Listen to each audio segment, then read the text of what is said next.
일단 날짜 4월 4일 처음엔요. 4월 4일이 좀 얘기가 나오다가 좀 더 일주일 늦춰져서 4월 11일 얘기가 나왔었지요. 왜냐하면 4월 12일 날 문영배 재판관 부부가 테니스 대회에 나간다는 얘기가 알려지면서 아하 4월 11일 날 기각 결정문을 발표하고 네. 12일 날 운동하려고 했던 거 아니겠느냐 이제 이런 얘기가 나왔었는데 전격적으로 월요일 오전에 이번 주 금요일 발표한 걸로 결정이 났는데 좀 뭐 이제 헌재 복도통신 있죠. 네. 복도통신 얘기 들어보니까 약간 언성이 왔다. 그러면서 밑에 있는 이제 헌재에 있는 사무처 직원이죠. 직원을 시켜가지고 조만간 이제 선고일자가 나온다고 준비하세요라고 얘기를 했고 그러면서 뒤돌아서면서 안에 있던 다른 헌법재판관들한테 됐죠? 라는 뉘앙스로 말하는 게 알려졌습니다. 그래서 뭔가 됐다. 그렇죠. 네. 됐다. 이제 이런 식으로 아마 선고일자가 정해진 걸로 봐서는 좀 우리 갈린다는 거네. 갈린다는 거. 국민의 심에서는 상당히 유리한. 왜냐하면 직전까지 5대3이 아주 공고하게 유지돼 왔거든요. 네. 이 상황에서 빨리 우리 결정을 해서 이거를 발표하자라는 측의 의견을 마지못해서 문영배 소장이 받아들인 게 아니겠느냐. 이런 추측을 해볼 수 있을 것 같습니다. 네. 저는 두 가지가 사실은 청기를 누설해 버렸다. 네. 복도통신 이런 걸 떠나서 저는 지금 정치권에서의 반응을 보면은 고스란히 청기가 누설됐다. 네. 왜냐하면 첫 번째 힌트는 투박이 힌트를 준 거예요. 네. 첫 번째 박은 박찬대. 네. 죄송합니다. 좋습니다. God bless you. 아이고. 첫 번째 박은 박찬대입니다. 박찬대 원내대표가 뭐라고 했습니까? 김복형, 정영식, 조한창 그러니까 5대3인 거를 파악했다. 네. 그렇죠. 그러니까 을사오적이 되지 말라 그 이야기를 했잖아요. 네. 근데 그래서 저는 을사오적 소리를 듣고 있는 상황에서 세 사람의 기분은 어땠을까요? 마음은 어땠을까요? 참담했을 겁니다. 그러면 문영배 대행한테도 빨리 선고하자고 주장할 수 있는 명분이 근거가 됐을 거예요. 네. 야, 나 을사오적이야. 나 지금 매국노 됐어. 네. 너 선고 안 할 거야? 빨리 하자고. 더 늦어지면 진짜 이거는 완전히 우리 집안이 매도당하는 거야. 우리 가문이 욕보이는 거야. 이렇게 됐겠죠. 네. 두 번째는 저는 박홍근 또 전 원내대표예요. 네. 투박이죠. 이게 이제 쌍권과 투박이죠. 이제 투박은 근데 그다음 박홍근 의원은 뭐라고 이야기했냐면 이게 지금 파면으로 흘러가지 않으면 불복하겠다고 얘기했어요. 근데 인용 8대0 만장일을 치면 이런 이야기를 할 수 있을까요? 강대규 앵커한테 물어봅니다. 네. 그 얘기 할 이유가 없죠. 더군다나 중진 의원이고 경우에 따라서는 내년도 지방선거에 서울시장 후보로도 거론되는 인물이 박홍근 의원이에요. 네. 전 원내대표.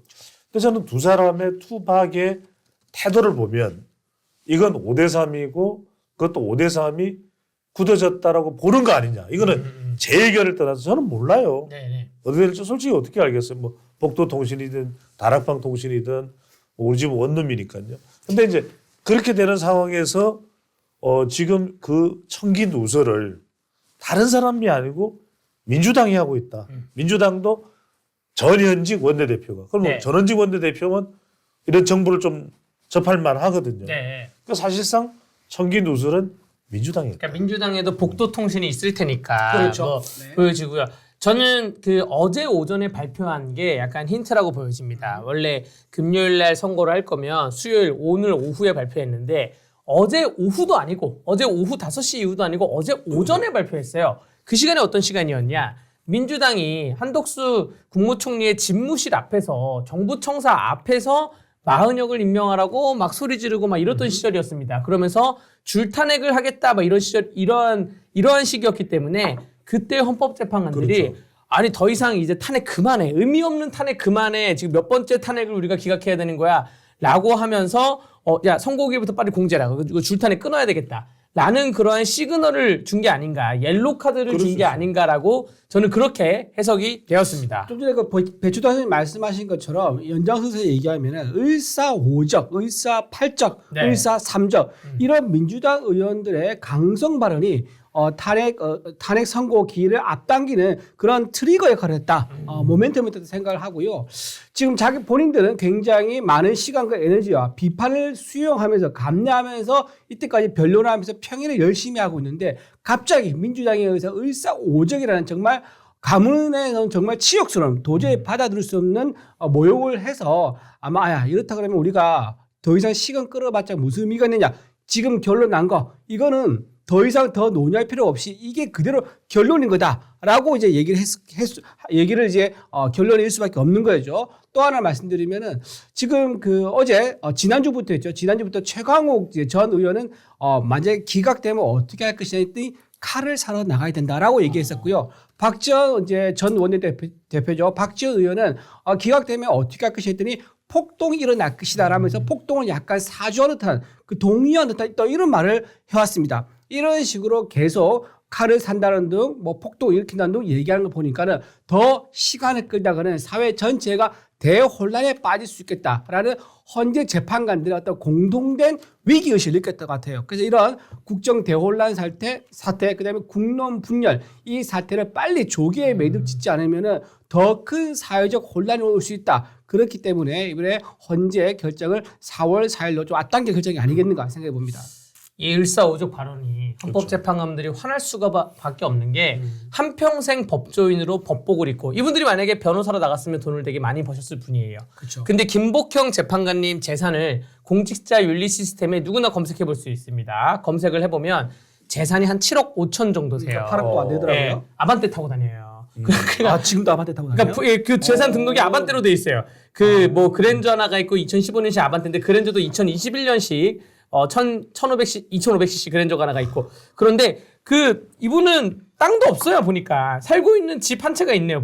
보니까 그 집 한 채가 남편 이름으로 돼 있는 것 같은데 이런 분인데 내가 한평생 법관으로서 법복을 입고 법과 원칙과 양심에 따라서 내 명예롭게 살고 있는데 나한테 을사오적이라 그래? 이거 엄청난 화가 난 일이죠. 그렇죠. 다른 분들도 재산을 검색해 보니까 뭐 땅도 많고 뭐 이런 분들도 있는데 주식부자도 있고 뭐 무슨 몇십억짜리 그 재판관님들도 있는데 적어도 김복형 재판관님은 절대로 을사오적이라고 부르면 안 된다라고 말씀드릴 수 있습니다. 네. 아니 그 을사오적이라는 것이 누구의 기준인가요? 그러니까 네.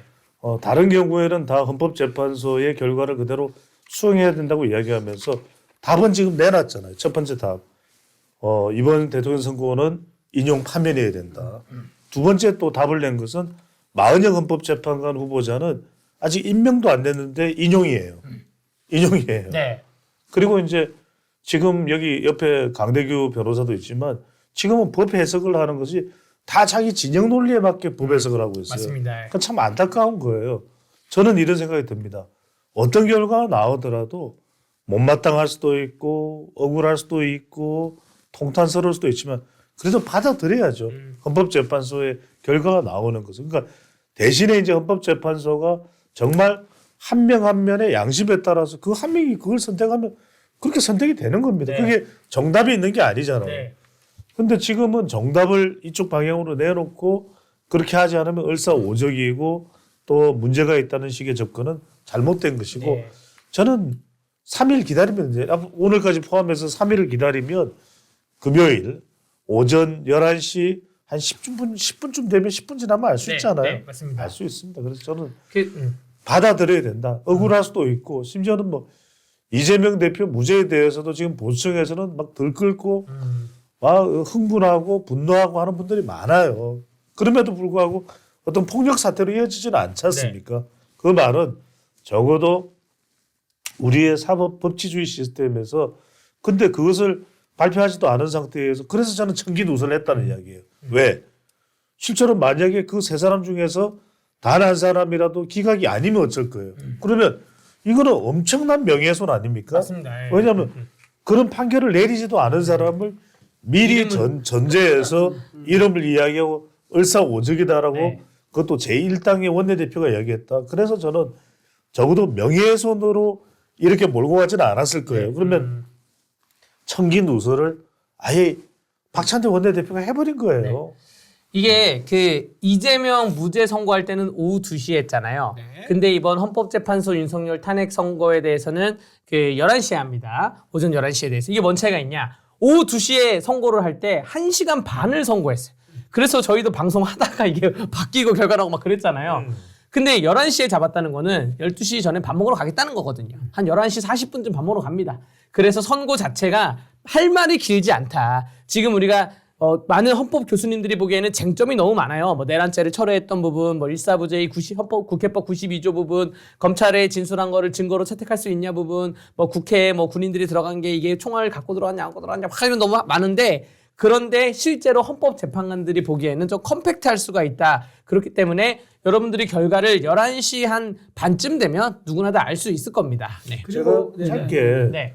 이준우 대변인 계시고 여기 강 변호사 계시니까 지금 일종의 찌라시가 돌아다니는 게 있어서 이걸 받으신 우리 시청자분들도 계실 거예요. 그래서 제가 좀 여쭤볼게요. 네. 지금 어떻게 이게 이제 일종의 민주당 쪽에서 민주당을 지지하는 쪽에서 탄핵 찬스 쪽에서 좀 돌리는 것 같은데 10시에 선고를 내리면 다 기각됐다 이거예요. 네. 근데 박근혜 대통령은 11시에 선고를 내렸는데 인용이 됐다 이거. 이거 뭐 어떤 뭘라 이야기하자는 거죠? 아, 이거 좀 예.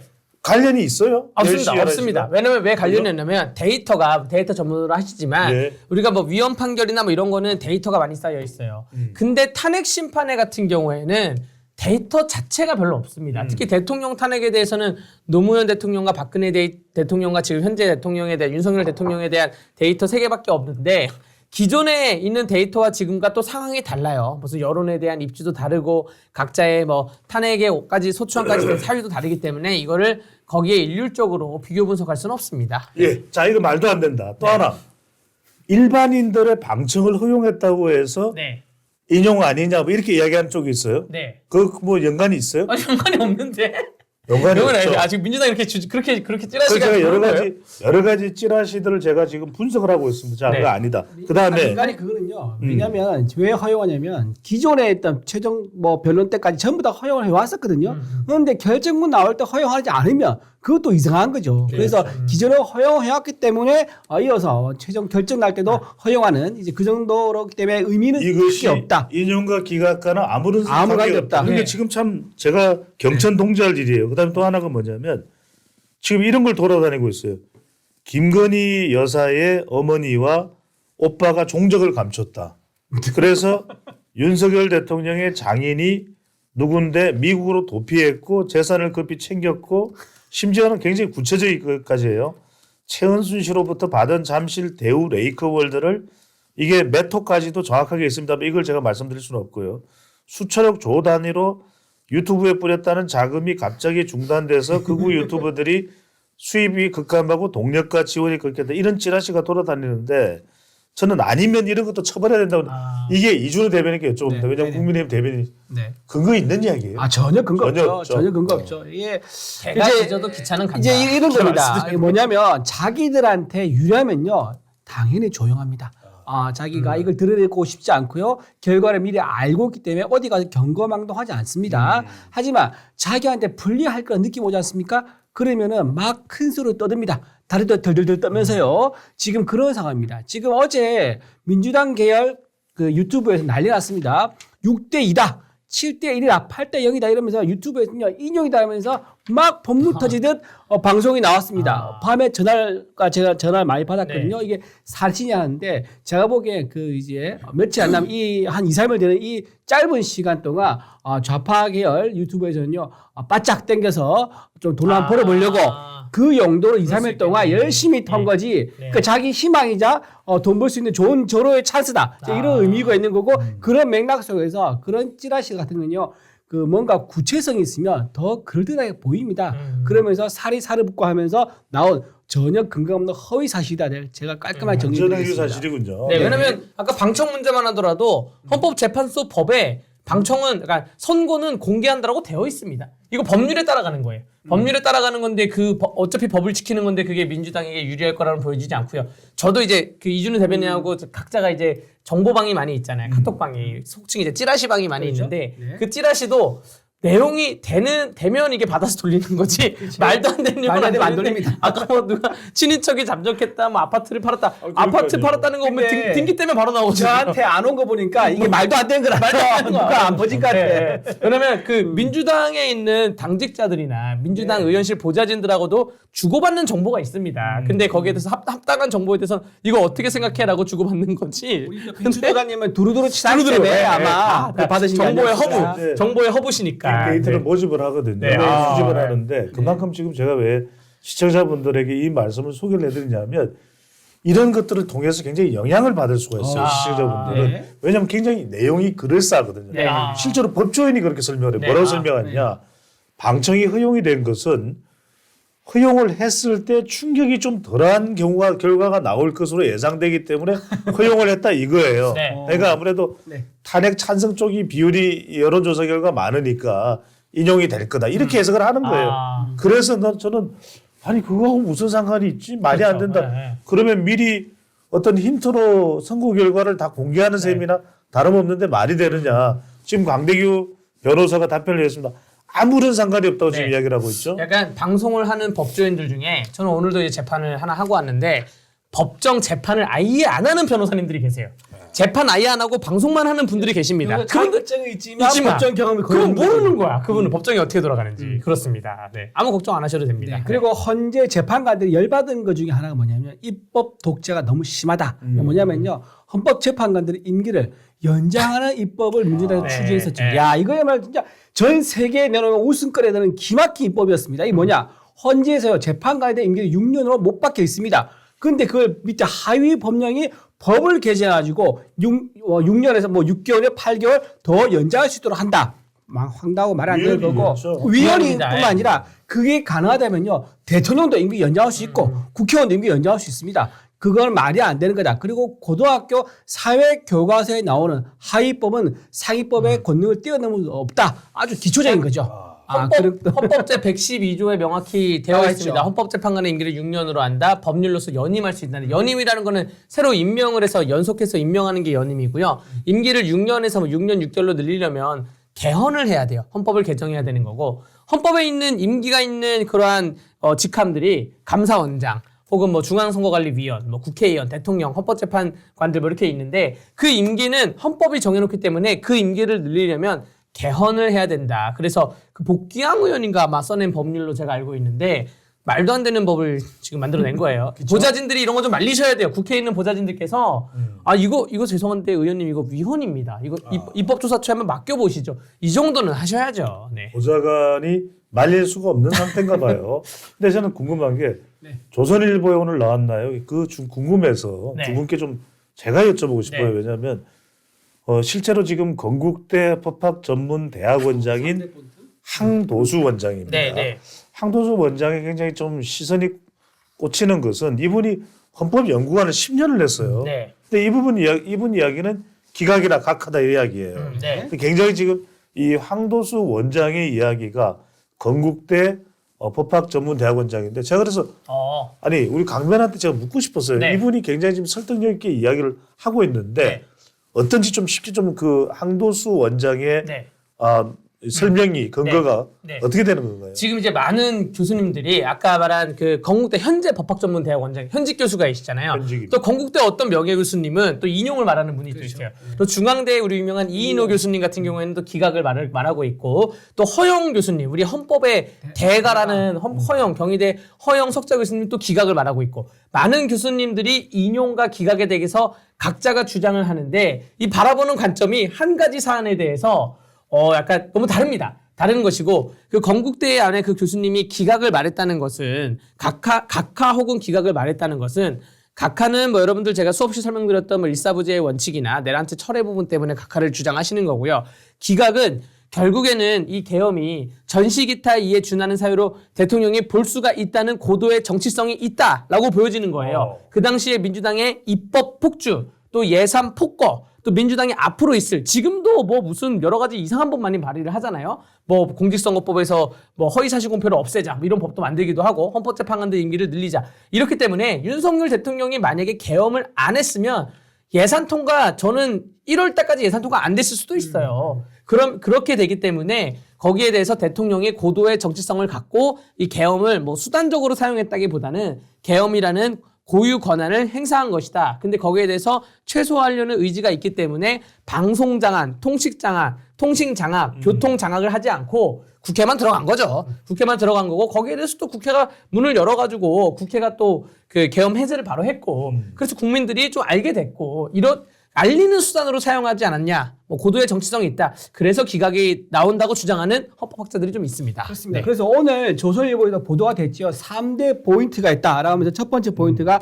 내란죄 철회한 것. 동일세계 원칙이죠. 짜장면을 시켰는데 짜장면 배달 왔습니다. 그리고 다시 짜장면을 가져갔습니다. 단무지밖에 안 남은 상태입니다. 그거 가지고 어떻게 판단할 수 있냐. 절차적 중대하자죠. 내란죄 철회에 대한 판단이 있을 것이냐 없을 것이냐. 두 번째는 엇갈린 증언. 곽종근 사령관에 대해서 그날 오전에 나왔다가 오후에 했던 진술이 같은 헌재에서 했던 진술이 엇갈렸습니다. 그리고 검찰에서 진술했던 내용도 헌재에서 뒤집었습니다. 이런 엇갈린 진술, 홍정훈 차장의 메모, 그러니까 내란죄라는 그 트리거가 되는 메모였죠. 그 메모가 굉장히 박선원 의원과 필체가 유사하다는 게 사설 감정기관에 의해서 나왔는데 헌재가 이거를 제대로 따지지 않고 그냥 넘어갔단 말이에요.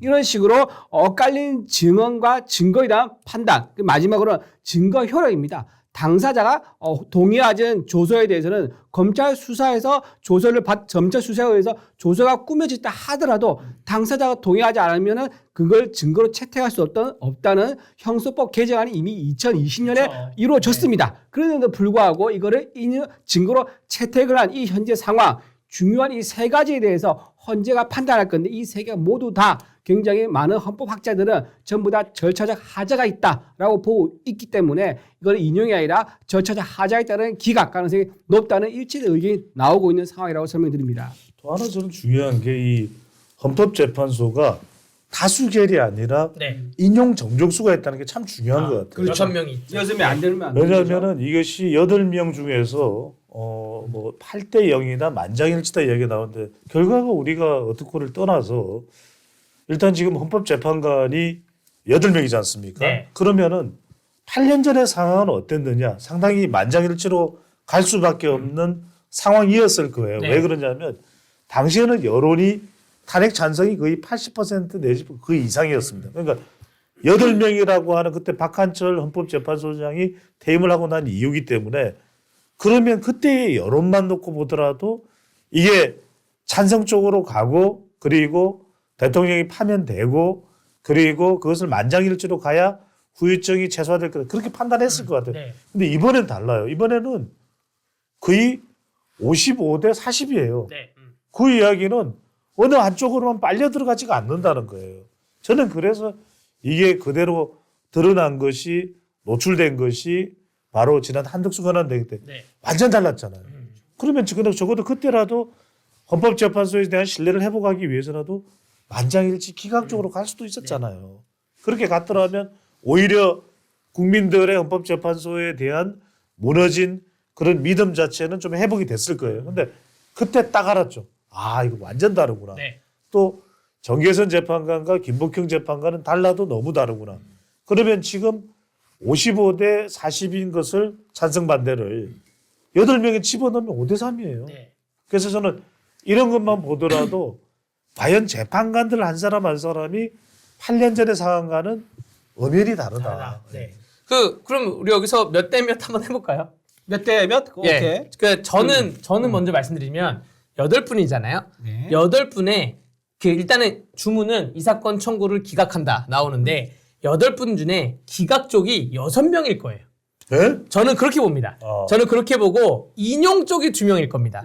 근데 이 6명 중에 이 보충 의견으로 각하 의견 한 2분이 나올 수가 있을지언정 저는 오히려 6명이 기각이라 보고 이거는 왜냐. 너무 강대규 변호사 너무 보수 우파 쪽에 너무 얘기하는 거 아니냐. 그게 아니라 제가 누누이 4월 4일도 선고했을 거라고 항상 2월 달부터 얘기해 왔던 게 법조인의 경험칙으로 얘기한 겁니다. 우리가 헌법재판관들 개개인의 성향에 대해서 누가 진보고 누가 보수고 좌파고 우파고 이재명하고 친하고 이런 걸 얘기하지만 결국 법관들은 법관이거든요. 그래서 제가 예상한 게 한덕수 때도 8대 0 그 기각이 나와야 돼요.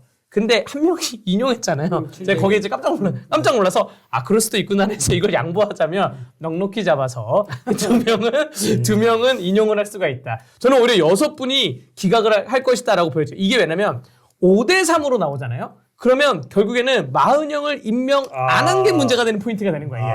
결국 그것 때문에 민주당이 그 승복을 안 할 수 있는 그러한 빌미를 제공하게 됩니다.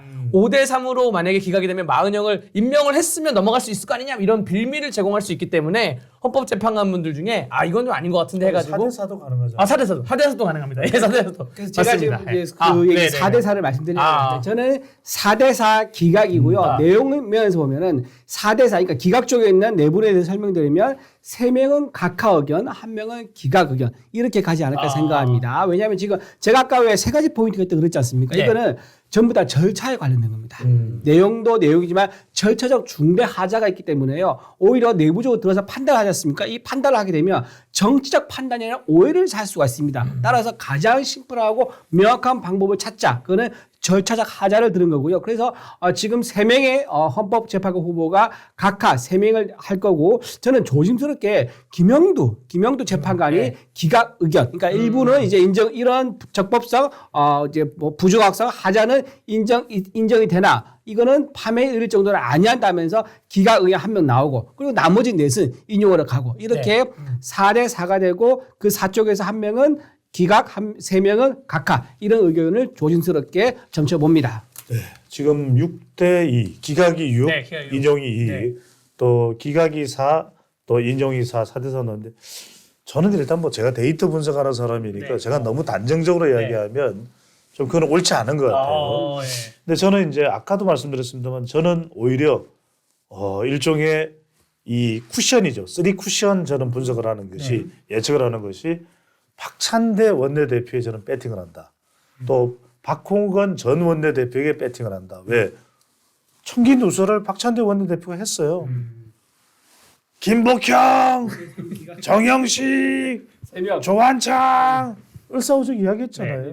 그러니까 저는 아니 지금 그래서 아무도 이야기 안 했는데 박찬대 원내대표가 청기 누설한 거예요. 그 다음에 뭐라고 했습니까? 전 원내대표인 박홍건 의원이 불복할 수 있다 이런 이야기를 하잖아요. 하잖아요. 예. 공식 천명하자 불복을. 그 다음에 저는 세 번째는 뭐냐면 아까 강대규 변호사가 이야기한 대로 다른 걸 떠나서 보통은 하루나 이틀 전에 선고를 한다라고 이야기를 할 가능성이 높을 텐데 이미 화요일 오전에 했어요. 금요일 할 것을.